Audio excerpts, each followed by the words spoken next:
Greetings, beautiful ones. Hello. Thank you for being here. Sending you so much love right now, right off the bat. I know it's been a while.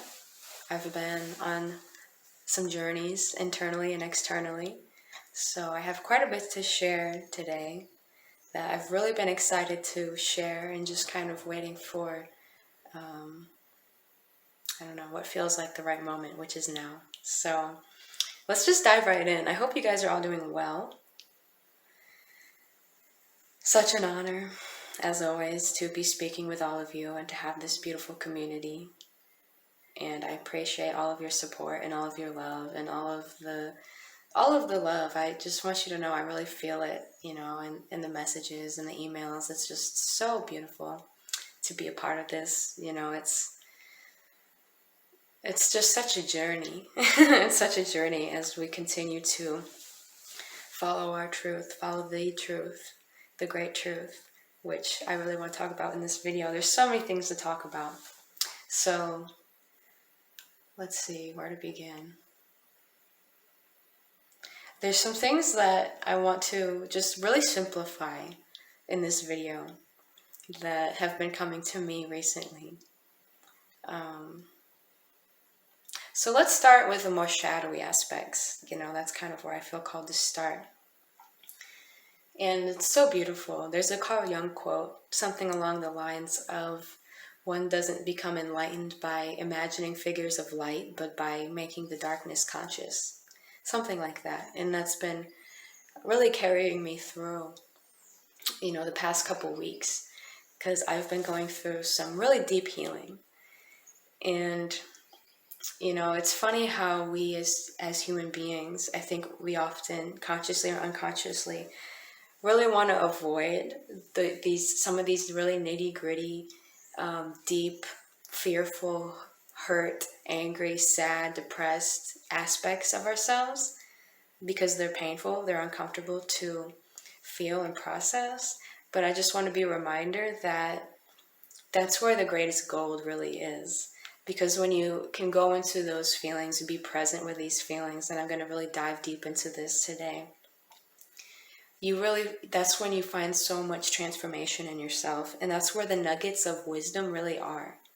When you are able to heal these really, again, hurt, fragmented aspects of yourself that we all have.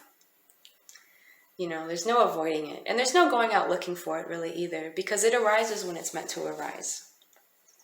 We live in a very polarized reality. And especially going through spiritual awakening, it feels like every day is a ceremony. It feels like every day is church. It feels like every moment is so intense, oftentimes, some of the highest highs and some of the lowest lows. And I've talked about that a lot of the wisdom of flowing through these highs and lows, because they both, just like, again, electricity, positive and negative, creates electricity. That's what creates the transformation. So let's just dive right in. I digress.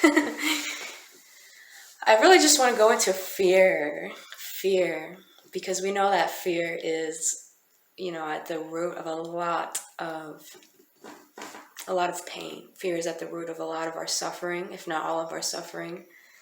Fear is at the root of limiting beliefs. Many of the things that hold us all back. And obviously, if you're watching this, you're aware of the background of fear and how fear has been used as a tool to literally enslave humanity. And I don't care who you are, we've all been affected by this one way or another. And again, that's why I say it's a matter of learning how to transform that fear when it arises in yourself. That really, really gives you so much strength and wisdom that is indispensable. And it's always worth it, even though it's not comfortable. It's not comfortable. So I will share with you my experience of something that I've been going through. So I've been healing a lot of my fear. And I'm just going to be open and vulnerable because, again, we all have these things, and the more that I feel like we could be open about these things, and I'll be honest about what I'm going through and what I've been doing to really integrate and transmute some of these really terrifying aspects of myself. And I'll explain more on that in a moment. It's just like, it's such meaningful work. It truly is such meaningful work. And it's a service to not only yourself, but the people around you, as well as the whole collective. Because we are all connected. It's inevitable. It's just, we're all so connected. That's why if you hurt someone, you're hurting yourself. There's no avoiding that, ultimately. So the interesting thing about fear, so I just really want to talk about like this shadow work and kind of go into the rabbit hole, but we're going to come back out of the rabbit hole. That's important. When you go down the rabbit hole, just always come back out of the rabbit hole. Because I have some beautiful messages of light to share as well. So I've been having something, it's a really interesting thing that happened to me. It's almost like a divine intervention where I was able to see all of this fear that I have been carrying. And this is just the process of self-actualization, Because I don't think of myself as a super fearful person. I do a lot of things in my life that I would consider to be pretty brave and pretty bold, all my life. But there's aspects of me, and I've talked about this before, aspects, parts. We have different parts of ourselves. We contain multitudes. We have our ego, we have our higher self, we have, often, we have inner conflict of like, I want to do this, but I want to do that. I'm scared, but I'm not scared. Like, I'm angry, but I shouldn't be angry. And when we have these conflicts, I find this is when we really suffer the most. Regardless of what's happening in our lives, because it's like you could have really amazing things going on around you and you could be miserable. And just the same way, you can be going through really tough times and you can just be in complete gratitude and joy. So, I think a big aspect of that is how much you can be in harmony with yourself. And I'm really going to dive deep into this. If it doesn't make sense, I'm going to really make sure it makes sense because it's so amazing. This has been a huge game changer for me. And I've talked about this before, but I'm understanding it on a deeper level now. So basically, let's just keep this, pretty brief and pretty concise and simple, short and sweet. I had a lot of fear. That's just how it is. And this is the thing, is I was in denial. And I think we do this a lot, I was in denial about a lot of the fears I had towards things. And the tricky part about when you're denying what you're going through, and so I'm going to use fear as an example because, it's a huge one for a lot of people. Fear, anxiety is like a huge one. Again, especially in the collective, fear makes you do crazy things. Fear literally is like, it makes you do crazy, crazy things. Fear is a hell of a drug. So I want to dive into that and just like really get some more insight on that I was shown and share with you guys. So I'm using fear as an example, but you can apply this to anything that you may be going through. Any negative emotions that may be arising for you, whether it's fear, anxiety, depression, guilt, anger, sadness, rage, jealousy, any of these things. They're coming up for a reason. Just remember that. We all have had trauma. We've all had these experiences that have like basically fragmented us. So going back to what I was saying, fear. So yeah, it's kind of something I think we're a little bit programmed in our society to do, is to deny our negative experiences or what we're feeling. Like there's something wrong with us. Like, oh, I shouldn't be feeling fear. Or like, especially with fear. Again, this is like this with every negative emotion, but again, I'm going to use fear as an example because this is something that I just recently went through. So even in spiritual communities, if not especially in spiritual communities, there's like it's not, I don't think, intentional, but there's a lot of shame around fear, which is understandable because, of course, like, we don't want to be controlled by our fears. But you can't deny what comes up in your experience. So for me, for example, fear comes up, anxiety comes up. And there's an aspect, because there's an aspect of me that's terrified. There's an aspect of me that's been through trauma. I have trauma in my body. I have fear in my body. So, this other aspect of me, call it the ego, call it whatever, is like, no, like, push that back down. We're not going to feel fear. Fear is dumb. There's no point to feel fear. Why am I feeling fear? Like, I don't have time for this. All these excuses that we come up with, like it's bad to feel fear. All these excuses that we come up with to avoid feeling our stuff. And that's where the magic is. And as they say, what you resist persists. It's so true. So it's like, when these negative emotions arise, the more you want to avoid them and ignore them and deny them and push them down, the more you're going to suffer. It's kind of like, an analogy would be like carrying like a shit ton of like baggage, like literal like luggage and bags, and wondering why your arms feel like they're going to fall off and they're in pain. But not being able to admit the fact that you need to like let go of all that baggage, of dropping all that baggage. So yeah, you have to actually be really honest and vulnerable with yourself and just admit, like, I'm fucking terrified right now, or like, I am depressed right now, or I am afraid right now. You don't want to, deny these things. You have to observe them. And there's no reason to be afraid of them. It's an aspect of you. So I had an experience recently where I was able to finally accept and see clearly, with eyes wide open, all the fear that I had been carrying around me. And it was not comfortable, it was not a comfortable experience. But it was the greatest gift of my life so far, that level of transparency and honesty with myself. Because it's like, feeling is healing, and you have to be able to see it and accept it and feel it, to transmute it, to integrate it. Rather, I think integrate these fears back into yourself. So basically, my experience is, there's an aspect of me that isn't afraid of anything. Call it the higher self, call it what you will. That's ancient, that's eternal, that knows better. But then there's, aspects of me that are petrified, that are hurting, that are actually in pain. So that's why when these aspects, it's like a child, it's like the inner child comes up. The last thing you want to do is repress it and push it back down and hate it and judge it and shame it. That's kind of what we're programmed to do. What I'm suggesting is, when those uncomfortable feelings arise, again, whatever it is, I'm using fear as my example. Now I know when fear arises, I don't want to ignore it. I don't want to push it down. I don't want to be consumed by it either.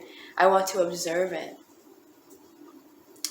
And basically nurture it. Talk to it. Like, actually have a dialogue with these different parts of ourselves, because we actually do have different aspects of ourselves in one.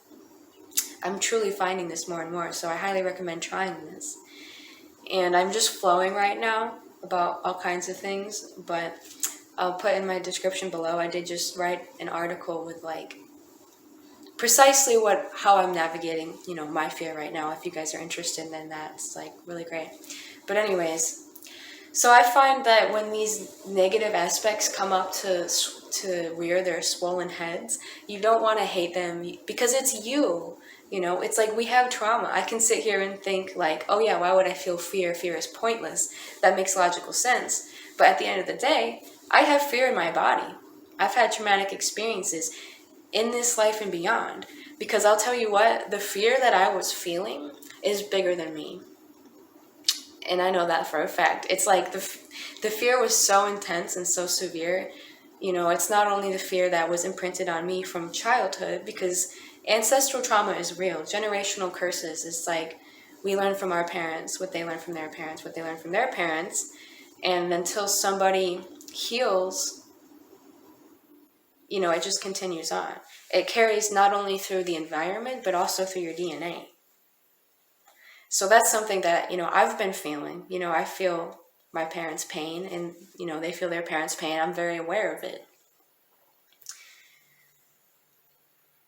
And not only that, but, you know, there's past lives and there's the whole collective as well. And again, I don't have to explain to you, I'm sure if you're watching this, you're aware of the immense fear that has been programmed in us since birth. And this is why you have to have honor and reverence for fear, because fear is a hell of a drug. Fear is powerful. You can sit here and think, oh, fear is dumb, but look at what it's done to people. Look at what it's done to people. It makes you do ridiculous things, you know, and I have a lot of humility, again, and reverence for fear, because I understand it's a powerful force. It's not a force I want to control my life, but I have to understand that it's a powerful force. So I've carried fear around, you know, my whole life. It's just how it is. It's like, as soon as you're born into this world, it's pretty traumatic, you know, like everything about it. And, you know, the way the public school is, it's like, especially if you're a sensitive soul, which, you know, many of us are, it's like, it's just very traumatic the second you get here. So it's like, of course, it's like, have honor and respect for the fear. And it's honestly a blessing that, you know, our society isn't crazier than it is. You know, humans are very resilient to be having gone through all this, you know, trauma-based mind control, fear-based mind control, and to still have as much humanity as they do. So it's so important to have reverence for that, because it's if it's coming up, it's there for a reason, and there's no running away from it. There's no running away from yourself. There's just not. It's just, you can't do it. And the more you try to push it down and avoid these things, literally, the crazier they're gonna get. That's just my experience. So when these things come up, again, I'm using my fear as an example, you know, so I'll again just go back to my experience. I got to see all my fear come up. I mean, it truly was a divine intervention. It was a blessing. It was such a gift. You know, after the fact, after I was able to kind of like process it and come to these revelations that, you know, some I'm sharing today. But oh my God, it was so uncomfortable. And I just want to give you some insight to fear and why fear really is a hell of a drug. Because it's like survival mode. It's like a whole like sensory experience when you're really in fear. Like if you've ever had panic or like a panic attack, I know a lot of people have, I know a lot of people haven't, but just to kind of empathize with like the power of that fear, you could be sitting on your couch with absolutely no threats, and this fear can come over you, and it feels like you're being chased by a bear. Like it literally feels like you're gonna die. Like that's what fear basically feels like, is it feels like you're gonna die. Like it feels like survival mode. It feels like I just need to do whatever I need to do to be okay right now. And it's so uncomfortable. It's so fucking uncomfortable to feel your fear, because again, it feels like you're gonna die. When you actually surrender to your feelings and you let the fear come through you. And like, I'm not even afraid of death, really, to be honest. Like, I understand that there is like that life is eternal. I fully know that. But yet, like, still the feelings of fear in your body, it's just so uncomfortable. It feels like panic. It feels like urgency. It feels like I just want to jump out of my body. It feels like I need to go do this right now, you know. And that's why when you're in states of fear, whether it's subtle or whether it's extreme, either way, when you're being seduced by fear, it's like you can do the most illogical things. And again, it's like I just have a lot more compassion for what people are going through collectively, because I understand that they're in fear, and it's a sickness in a way. It's like an illness. It's like being disconnected from who you really are. It's like being disconnected from God, from understanding that you are safe no matter what.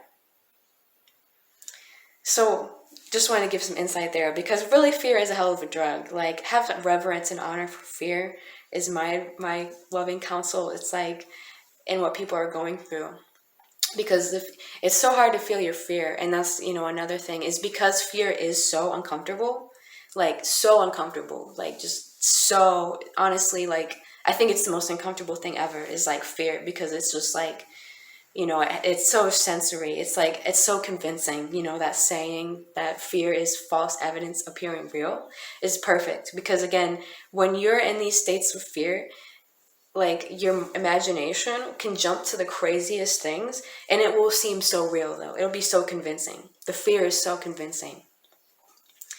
It's that survival, it's that literal survival mode, that in modern society, we really don't have anymore. There's very little life-threatening situations we're in. If you're actually in a life-threatening situation, that fear is appropriate, but in most cases, it's not. So what is it? It's our trauma. It's the programming that we've been indoctrinated into.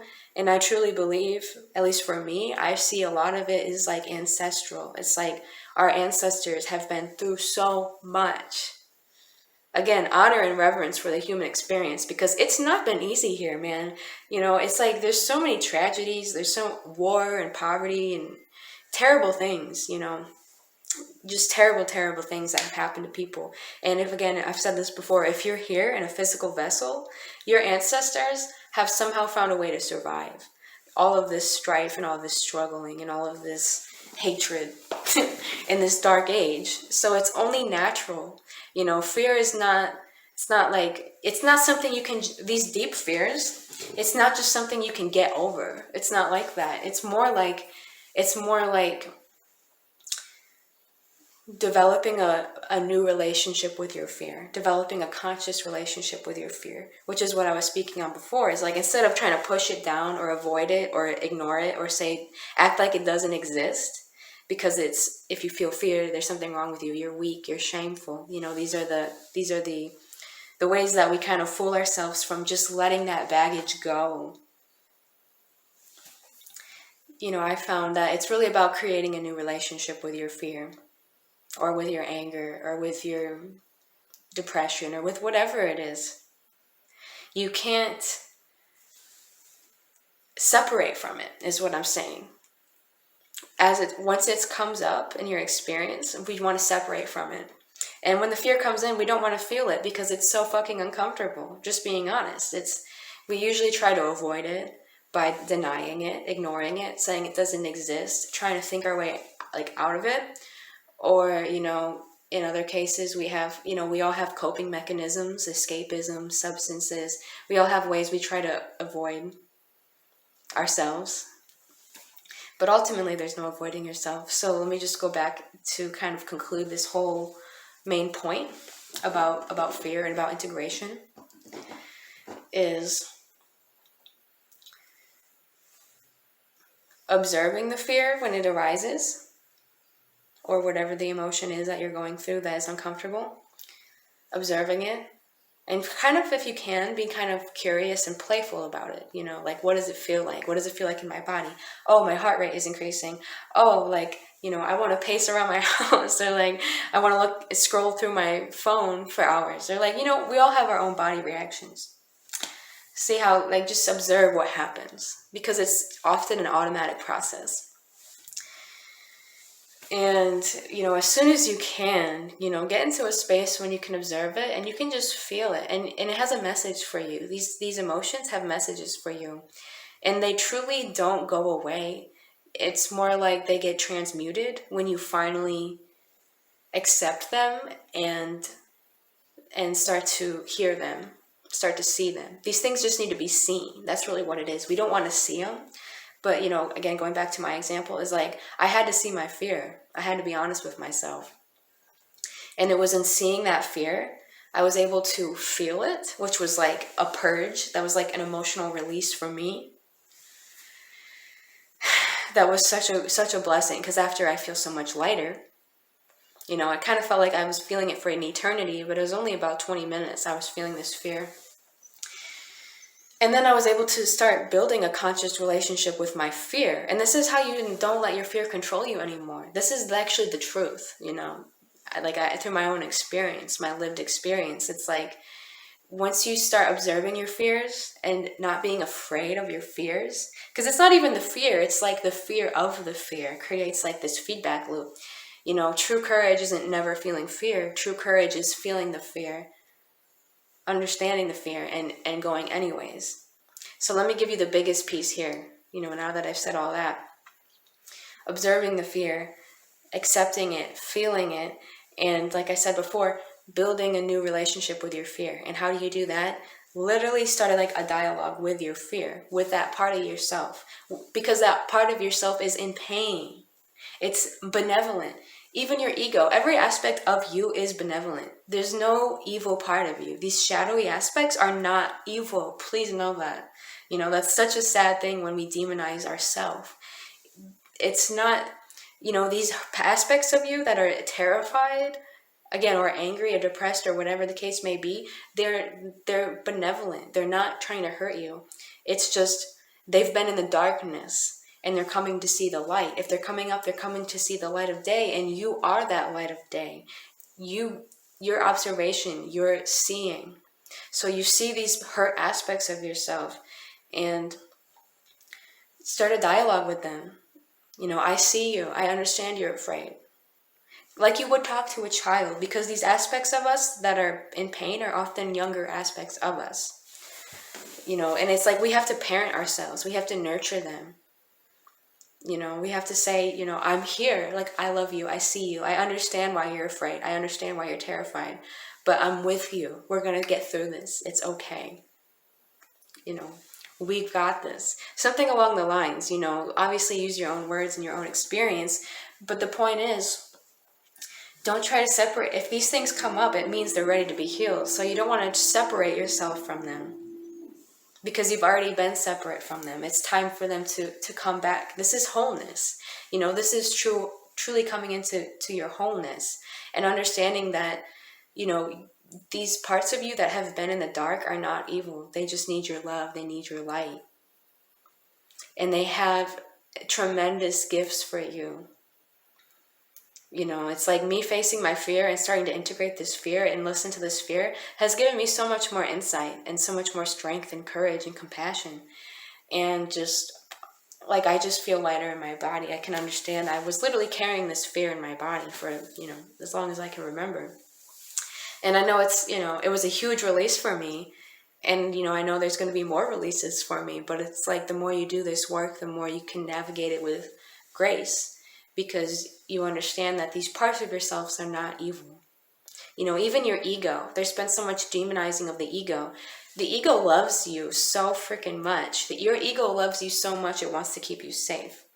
You know, when I was having this fear come through my body and it was so intense, you know, it's kind of like my ego dying, like in a loving way, but it was like my ego being massacred, because it was seeing that, you know, that we don't have to live like this anymore, basically. I don't have to live in fear. You know, I got like a visual of my ego is like, you know, it's like this manager with like a clipboard and pen. It's like, okay, like you're breathing, your heart's beating, like we're good, we're alive, we're in control. You know, and it's like really what the ego is. The ego's like, okay, like are we good? Are we safe? Are we alive? And as we're ascending, like in our individual journeys, it's so different. Our strength comes from a different place. Our strength doesn't come from being in fear all the time. Our strength comes from being connected to God, from being connected to Source, from being aligned with ourselves, from knowing ourselves. So I kind of want to segue into that now. I hope that all came together well, because it's a really important thing. It's really important because, again, having reverence and respect for your own darkness. Because when I say darkness, I don't mean evil. I mean the darkness that simply has been hidden from you. It needs your light.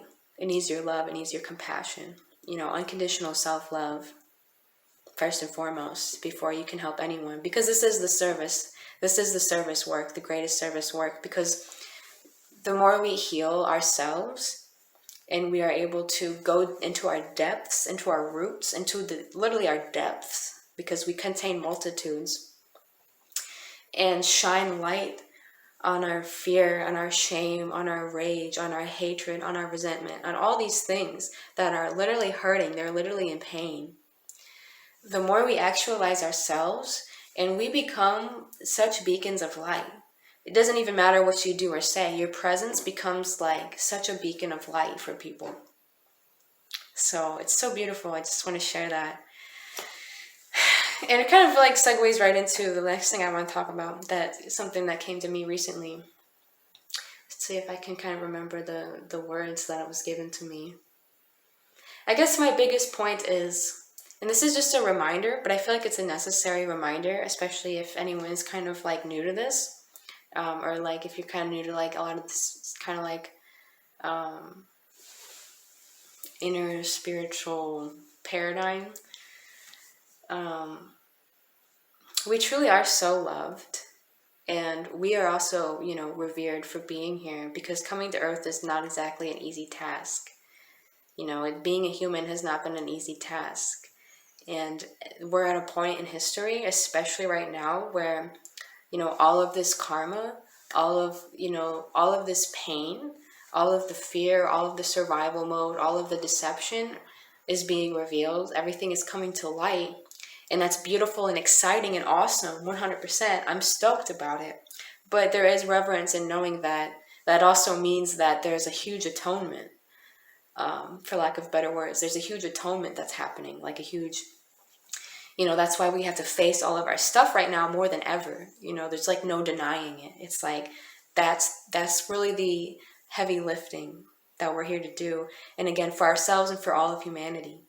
Because when you have the strength to do that, and again, if it's arising in your life, it means you have the strength to do it. You don't have to go out looking for it. It will come to you. It means that you have the strength to transmute that, to integrate that for all of humanity. Because not everybody is in a capacity with enough strength and love and connection to God to be able to do this. That's just how I see it. And that brings me right back to, again, what I was going to say is, as you awaken, life is all about your connection to God, whatever you want to call it.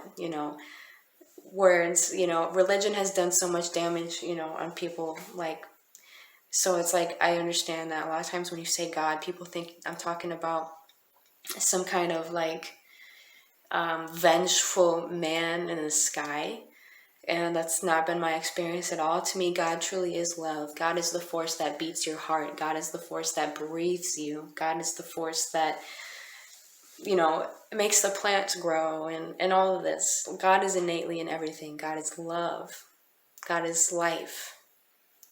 God is truth. God is these high feelings of connection and bliss and joy and peace. So when I say that, that's what I mean when I say, and this is just to be really blunt and simple, to just put it this way, is really the only way is to live for God, to live for love, to live for joy, to live for peace. It's the only way. And I say that because we have free will, and you can venture off into all these other things, all these other false idols of like, I'm going to live for money, or I'm going to live for success, or I'm going to live for whatever. But those really ultimately are false idols, and they will always just lead you to suffering. And that's literally just like a universal law. It's not like if you live that way, you're going to be punished by God. If you live that way, you're going to punish yourself in a way, because you're just going to suffer, because the materialistic and even like these idealistic like programs are just never going to satisfy you. That's literally just the way it is. So it's like, just to put it as simple and blunt as possible, it's like, that's really the only way to live a true, happy, fulfilling life, is to live for God. And the first way to really go into that is to just ask God, however you perceive God, to come into your life every day. I guess it's like, it's come to my attention recently that maybe people don't understand the importance of that, of asking. asking God. You don't have to have all, because you don't have to have all the answers. You don't have to know all this stuff. You don't have to be super smart or like healed or anything. All you have to do is have the openness and the willingness to God. That's literally it. You know, that's the first thing I do every single morning of my life. Every single morning I wake up for years and I ask God to come into my life. Because it's like, you know, I think it's one of the most beautiful things when we can use our free will to align with God's will. I think that's kind of the whole point of why we're here. So ask God to come into your life, you know, especially if you're suffering or if you're struggling with anything, just ask God to come into your life and allow God to come into your life. You don't have to have all the answers. You don't have to have all the money or all the power or all the fame or all the status. You don't have to have anything, really. You just have to have, again, the willingness to open up to God. And another thing that I want to put that's been really helpful to me out there is ask for guidance, because there's never been so much light on this earth right now. I mean, it's truly incredible. I remember the spiritual war that's going on earth for thousands of years. I really do remember it. So it's like, this is the most pivotal, beautiful, joyous point, in my opinion, so far. There's so much light on this planet. So ask for God to come into your life. Be open to it. Ask for messages. You know, there's 3 things. I've heard this before. I don't remember where I heard it from, but ask for messages every day. Ask for as many messages as possible. And ask for messages in ways that you can understand. And God's source, the angels, you know, God's helpers, spirit guides, your ancestors, the whole squad, the whole team. You got so much love around you. It's insane. Just because you can't physically see it doesn't mean it's not there. And I've done that for a long time, and that's really helpful to me. I think it's really helpful to have that guidance, because we really do have access to such guidance, you know, such assistance to bring us into harmony with ourselves and with those around us, and with nature and with God, with the universe, with the cosmos. You know, it's so glorious. It's so beautiful. Another thing too that's coming up right now is,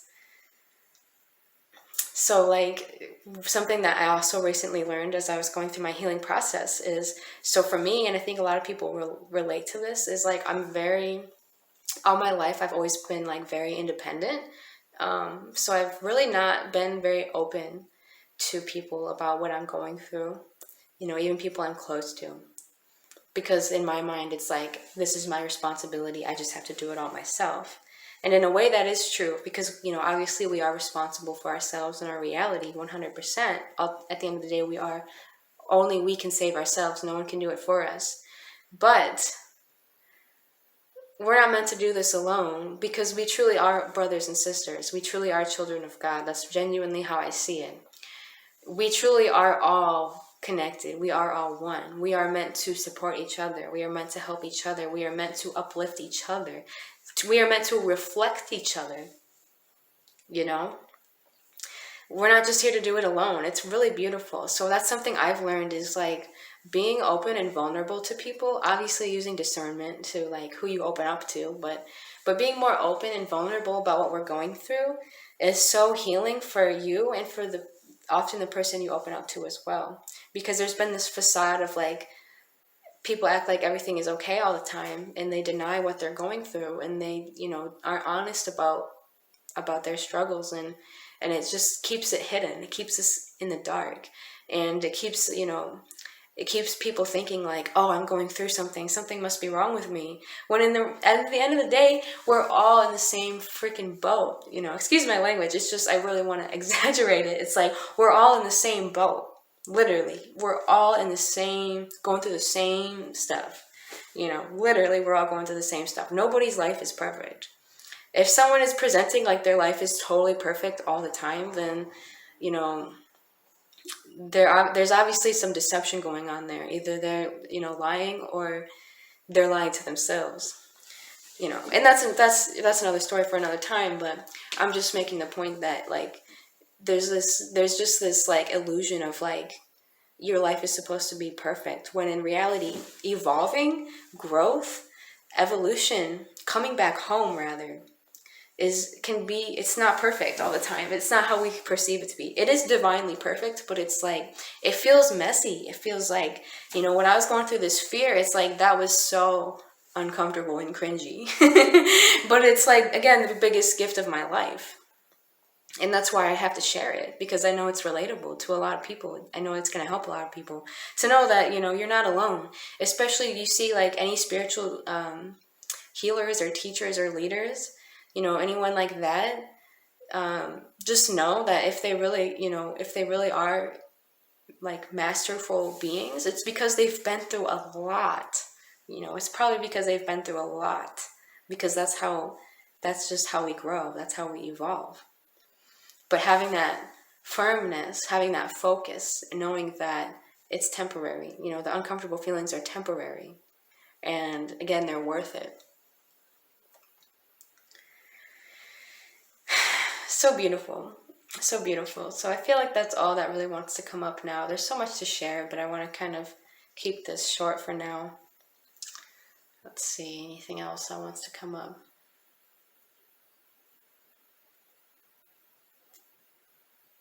I think I'm good with that. I feel good with that. I feel like that's good.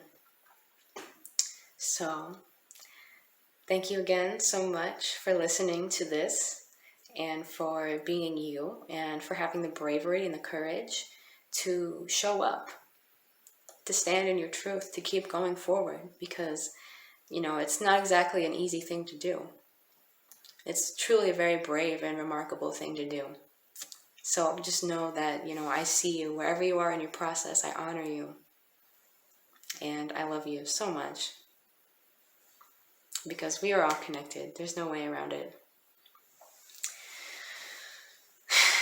It's pretty incredible what we're doing here, you guys. I mean, it's just no joke. I'm always blown away at what I am a witness to. I'm a witness to miraculous things. Things that literally, I've literally been a witness to things that defy logic and defy like physics, like, near-death experiences and just crazy situations. So it's like, I know God, I know like God is in my life every day. And that's like the greatest gift, because that's what the ascension is it's like the return to God.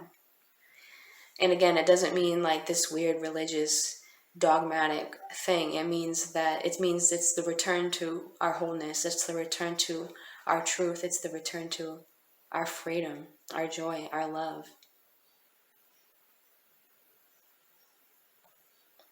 Whatever, it's like we all kind of have a bit of amnesia about what happened on Earth, and why we're here, and what we're doing here, and why the world is the way it is.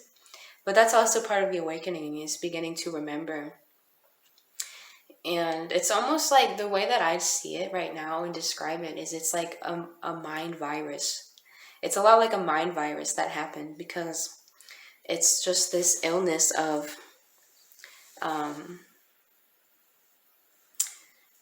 it's an illness because it's like, it makes you sick. Like this belief that we're separate from God.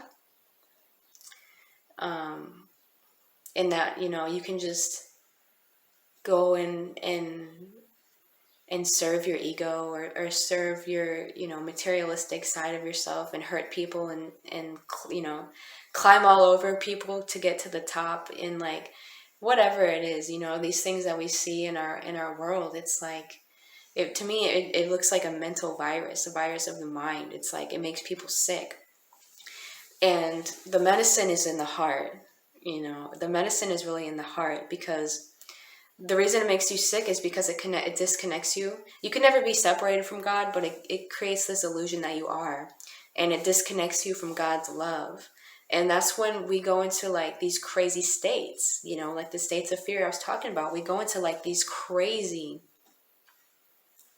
delusions, and we hurt ourselves.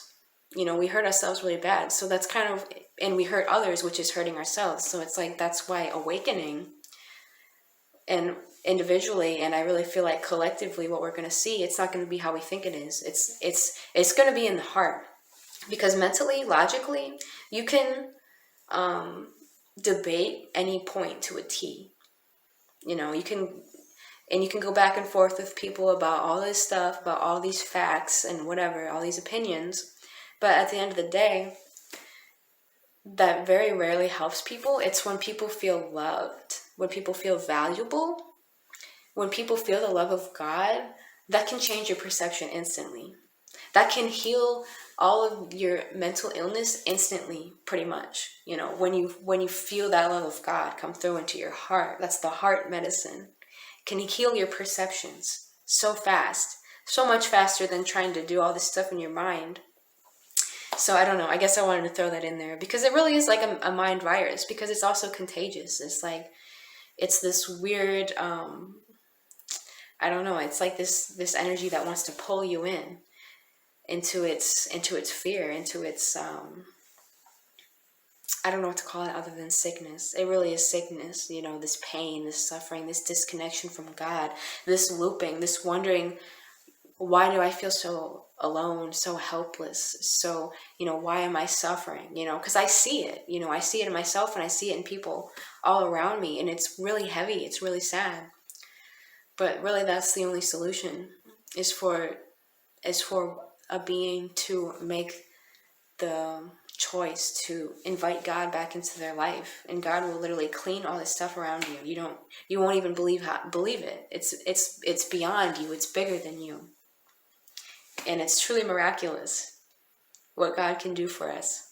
The gifts that I've been given from God, that I know we all are given.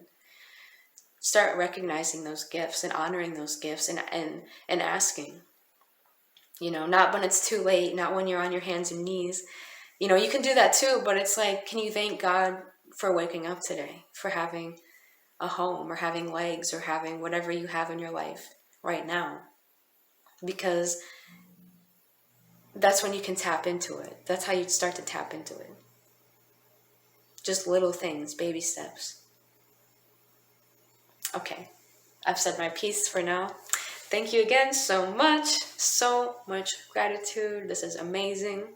You know, it's one of the greatest joys to me, is having this community, and the friends, you know, I've made from doing this, is like the best thing ever. You know, these kinds of relationships where people really see you and love you and honor you for all that you are now. That's what we all deserve, you know. Not for something you think you need to be, but for who you are now.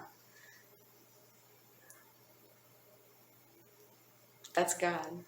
That's reflecting God's perfection within our love, within us, within who we are. Okay, have a beautiful day, and I'll see you next time. Thank you for listening.